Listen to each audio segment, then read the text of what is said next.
Ja. Sve češće mi nedostaje starija, kada nisam morao puno da razmišljam.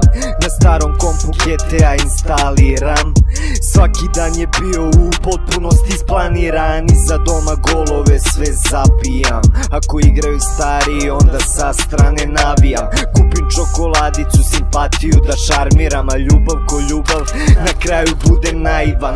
Slušam ove repere 10 godina, tvrd hype. Ja sam brate snimao na mikrofonu za Skype, i posle svega toga ljudi znaju da sam taj 012 Porodin je moj kraj, ej. Kasije stranjimo te kablove, posle ove trake reperi o meni vode abrove.